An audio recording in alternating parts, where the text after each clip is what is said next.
17 मई साल 1498 ईस्वी को वर्तमान केरल राज्य के कालीकट तट पर समुद्र के रास्ते कुछ नाविकों ने कदम रखा, जिसके बाद मानो हमारे देश भारत की तकदीर ही बदल गई और इसकी कहानी कुछ अलग ढंग से ही लिखी जाने लगी। दोस्तों, ये वो दिन था जब यूरोपियन समुद्री नाविक एवं खोजकर्ता वास्को डी गामा ने भारत की खोज की थी। अब बहुत से लोग सोच रहे होंगे कि भारत का इतिहास तो हजारों साल पुराना है। सदियों से यहाँ पर जनपद, मौर्य साम्राज्य, गुप्ता साम्राज्य और दिल्ली सल्तनत के आदि राजाओं ने यहाँ पर राज किया था। तो फिर कोई कैसे भारत की खोज 1498 ईस्वी में कर सकता है?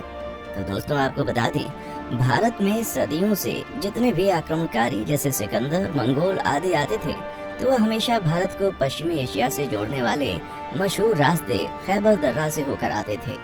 लेकिन 17 मई 1498 को वास्को डी गामा ने समुद्र के रास्ते यूरोप से भारत के केरल राज्य के कालीकट तक पहुंचकर एक समुद्री रास्ता ढूंढ निकाला था, जिसे ही वास्तव में भारत की खोज माना जाता है।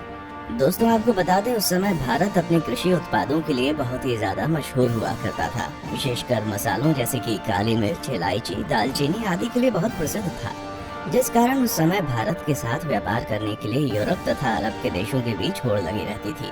लेकिन उस वक्त एशिया के प्रमुख देशों जैसे भारत, चीन, म्यांमार आदि के साथ व्यापार केवल स्थलीय मार्ग से ही होता था, जिसे सिर्फ मुस्लिम शासक एवं व्यापारी ही इस्तेमाल किया करते थे और मुस्लिम शासक उस मार्ग से यूरोपियों को व्यापार नहीं करने देते थे।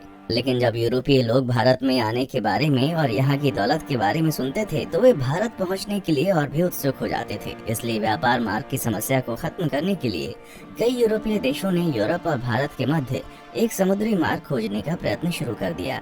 मगर कई सालों के प्रयासों के बाद भी कोई सफल नहीं हो सका, क्योंकि उस समय यूरोप में समुद्र को लेकर तरह तरह की अफवाहें उड़ती रहती थी। जैसे कि कई लोगों का मानना था, अगर समुद्र में नाव को बहुत दूर तक ले गए तो नाव समुद्र के अंतिम छोर पर जाकर गिर जाएगी। इसलिए कुछ नाविक समुद्र में बहुत लंबा सफर नहीं करते थे। लेकिन फिर 1960 के दशक में पुर्तगाल के शहर सीन्स में जन्मे वास्को डी गामा ने भारत का समुद्री मार्ग ढूंढकर यूरोप के सामने व्यापार का एक नया दौर शुरू कर दिया और हमेशा के लिए इतिहास के पन्नों में अपना नाम दर्ज करा लिया। कैसे शुरू हुआ था भारत को खोजने का सफर? दोस्तों, वास्को डी गामा का जन्म 1960 के दशक के आसपास ही पुर्तगाल के सिंस में हुआ था। उनके पिता एस्टेवा भी एक अच्छे नाविक एवं समुद्री खोजकर्ता थे।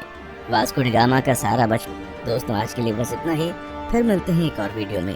तब तक आप हमारे चैनल को लाइक, शेयर और सब्सक्राइब जरूर करें और आप किस टॉपिक पर वीडियो चाहते हैं नीचे कमेंट सेक्शन में आकर बताएं। देखने के लिए शुक्रिया।